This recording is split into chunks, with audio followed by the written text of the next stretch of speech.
Welcome to our second video in risk. Now, you know, with the new normal, your business and your processes, probably some of your offerings, are going to have to change. But what if the changes that you put in place don't work? What if the transformation is incomplete? I'm Dr. Cynthia Kalina-Kaminsky, and I help businesses handle these transformations, as well as the risks that are associated with them. What we're looking for is an organizational tool, even one that small businesses can use. That way, we end up handling the risk before we ever launch something new, instead of trying to deal with it after. But how do we do this? Well, let's take a look. Now, dealing with the risks that happen once you're launched, that ends up taking a lot of time and money and energy and people off of projects that could have been working for other clients. These things keep popping up, and they're a bit like zombies. No matter how hard you fight them off, they seem to keep coming back. What does stop these risk zombies is if we identify the risks that might happen way back when we're doing our project work and we're starting and doing our transformation. What we want to do is embed risk management not only in those early phases, but then also in every phase and everything that we do following it. So it's going to be embedded in the way we run our processes. This sounds difficult, but it really is not. To best work through this, we're going to use an imaginary company. This imaginary company is an IT installation company. It installs and hooks up all of the IT products. It does this correctly, it gets things running smoothly, and it gets people up and running. Now, before the crisis, small teams would go on site to do this install, as well as the device hookup, the testing, the customer training, all of the pieces that went into a proper project for them. But since COVID, all of that has changed. While they do think that there may be some degree of on-site work after a while, right now they want to figure out how to work and how to provide services online so that the business can continue operating in any environment. But how in the world can they do this? Well, first, the business needs to think through what is critical for the survival of its business. Now, this can be done if you're a solo entrepreneur, a business of 5 people, or even a larger business with an executive team. The larger the business, the more carefully you have to choose and make sure the correct stakeholders are involved. With 5 people, it's easy, everybody is involved. With the larger business team, it's easy to forget someone, and that is a risk because they're going to have important insights that you need to integrate. So what truly is critical for your business survival? What is that supporting thing that everything else aligns to? Well, in our IT company, the fact that the technical staff has to have the capability and the learning and the experience that our customers expect, well, that's critical. They don't want us training people on the job or for our new hires to be learning on the job for the first time. They want everyone to come in already experienced. This is certainly a critical factor, but is it the basis for the business? Is it the thing that everything else builds on? Well, we're not quite sure yet, so we're going to continue asking questions. Perhaps digital marketing is the basis. It does get the word out to potential customers, and it keeps us top of mind for our current customers. But is this really the most basic aspect of our business? It's critical, just like our skill levels, but it still doesn't seem to be that basic piece. Something's still missing. How about serving the customer in the way the customer wants to be served? Well, that does seem to be the most fundamental aspect of our business, and incidentally, in my consulting, this is often overlooked. Our marketing is going to emphasize the aspects that the customers want from us. They've told us what they want, and now we're telling them that we're giving it to them. Our staff is going to be able to provide the value during their installs. So this does seem to be the most critical aspect of our business, and it means that everything else is built up from it. But how do we start to analyze for risk in whatever it is we're going to change to? And we don't even know what that is. What are the pieces that we need to start to look at? Well, in order to answer these questions, We need to map out the process as it truly is, not what we may have documented, but how we really do it. Going through how we serve the customer, well, we do have a lot of aspects that could be handled online. In fact, in some situations, we have handled them online. But most of our customers up to now, they've wanted us on site. That's not going to work anymore. So how can we adjust what we do now in order to continue serving customers and make money? Looking at our as-is work again, there are pieces that we can convert to digital or strengthen if they're already in digital mode. But we still have a large question. How in the world do we get the installation done? And even if we can figure out the installation, are customers going to be in any position to be able to purchase new systems for us to install? And gosh, those zombies start popping up already, and we haven't even launched anything. The risk of not creating a new offering that people will purchase, that's huge. At this point, our largest risk is that we can't get in to do the installs anyway. However, with a bit of team brainstorming where everyone in our small company played off of each other's ideas, well, we ended up with a head-smacking, wow, this is it. I can't believe we didn't even see it before. This is a transformational product offering. It also changed the question. First, we are going to transform the majority of our work into becoming the remote experts for IT installation and maintenance. This allows us to remotely work with our clients. We tell you which plug goes where and you hook it up. And even better, this can all be done live online. And then, as we're thinking about it, once we get those install services reworked to live online offerings, we can expand them and begin helping people set up their software as a system and other platform integrations. And we're always hearing about the problems that they have. We can now start to help them solve those. And we can even venture into helping them set up video spaces and the appropriate lighting and how to hook up all the recording devices as well as install the software and maybe even a little bit of use. Of course, we'll need to hire a video expert for this, but it's now possible and even affordable because we're going digital. Even better, we can keep customers close by offering troubleshooting and diagnosis of what's going wrong. And using our live online video help, not chat, we want as much face-to-face as possible. Well, we can start to suggest fixes and suggest tools to get better results and even provide insights into how to use their systems more efficiently. This is great. We now have an amazing offering that we can put in place, and we have the ability to pull in new revenue sources because by transforming to digital, well, we can now pull in enough business to be attractive for partnerships. Our revenue is no longer limited by our on-site team availability. In fact, we can charge memberships for instant online access to pre-recorded how-tos, as well as more access or longer live video help. We can bring in industry experts. Some of these can be permanent, others can be just there to create content. We can now help with all those wider installation needs, like the recording setups for video. All this is enabled just because we've changed our mindset only a slight bit in how our services must be delivered. We don't have to be on site to do installation. We can actually do it remote.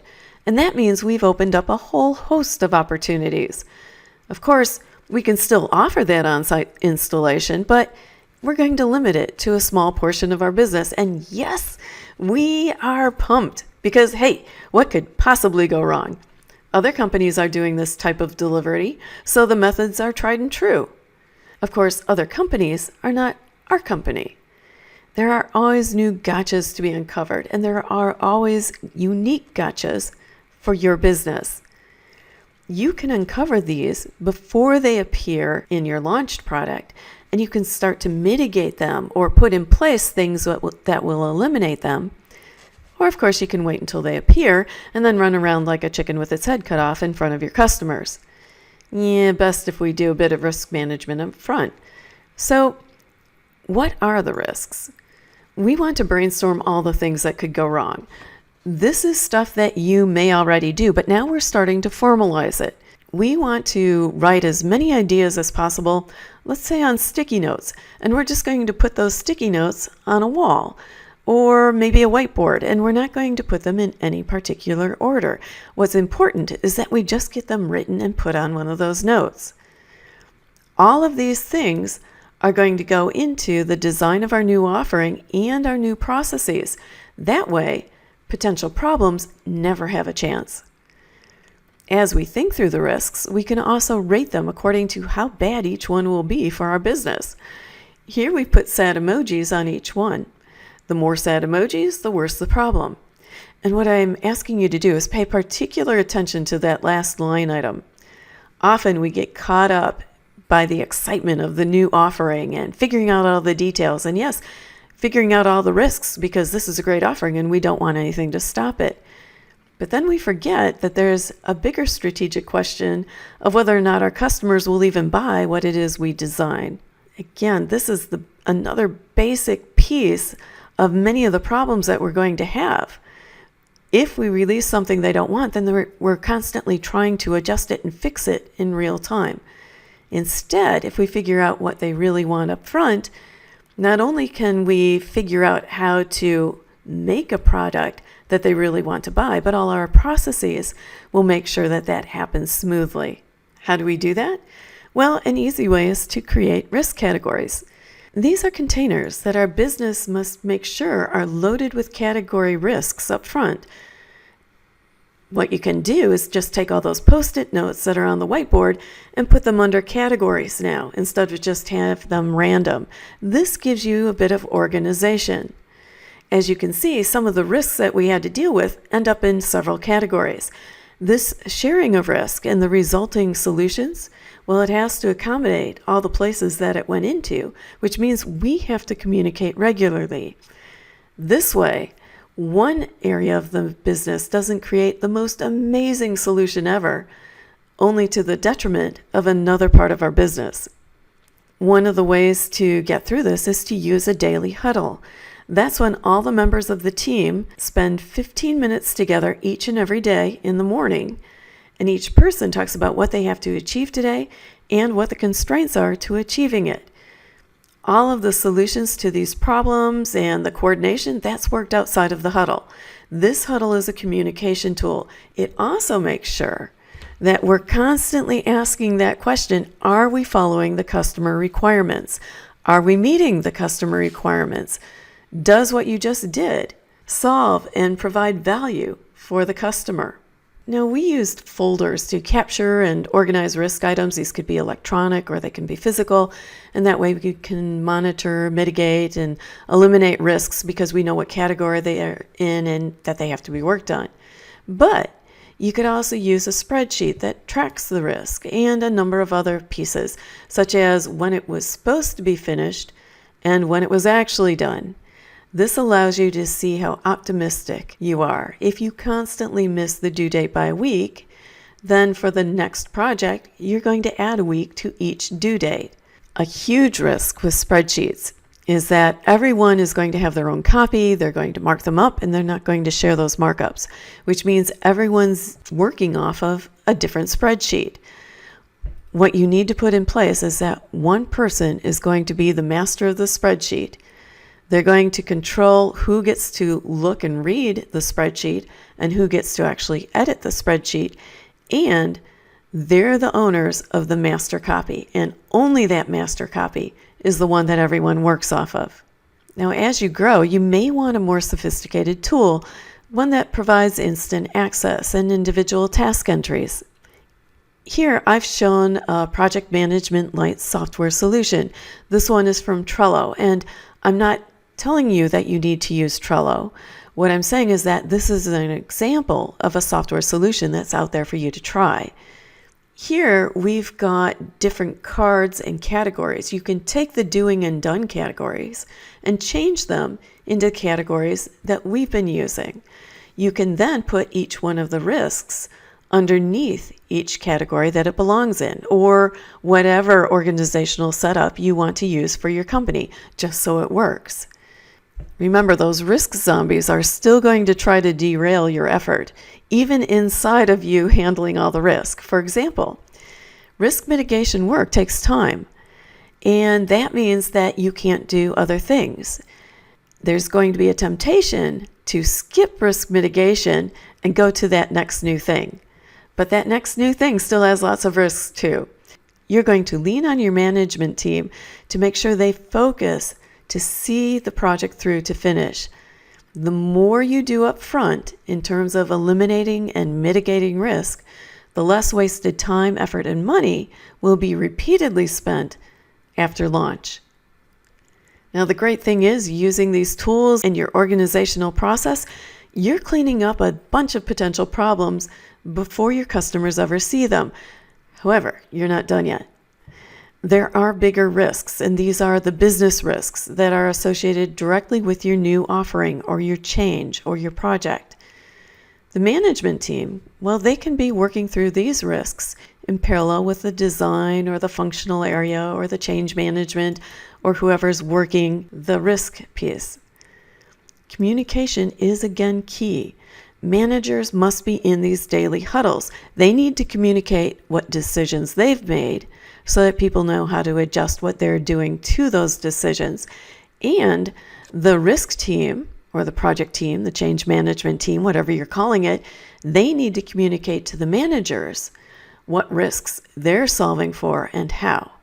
Again, it may not be in the daily huddle. The longer conversation will be outside of it, but there's constant communication and everyone knows what is going on and who to ask for more detail.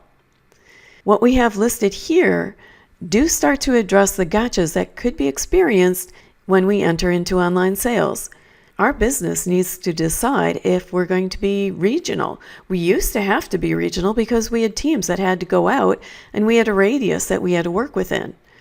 But now that we're digital, well, we could begin to open up national or international sales. What risks are inherent in each of these decisions that we make? How will each one affect our business? And what are we going to do about it? You can never get all the risk out. There are still going to be things that you could not have anticipated, but you're going to make your life a whole lot easier. This gives you more time to spend on those risks that pop up. And yes, Murphy always figures out a way to get involved. And if you're not familiar with the phrase Murphy strikes, it means that if something can go wrong, it will. There is another slick tool that you can use to really start to crush those risk zombies. It's called a risk matrix. It is easy to use, and I go through it in the companion video. In summary, all transformations carry risk. You want to figure out which ones can cause major problems and damage to your business before you start the transformation, as well as during the transformation work. The more risk you mitigate before and during, the less chaos you'll have to deal with later. Just remember to check all parts of your business, not just the new offering or the project work. Everything in business is interrelated, and risk, well, it somehow finds a way to seep into seemingly unrelated areas. Effective communication is a must. To enhance the communication, don't use a tool just because everyone else uses it. Use something that's going to work for you and your employees.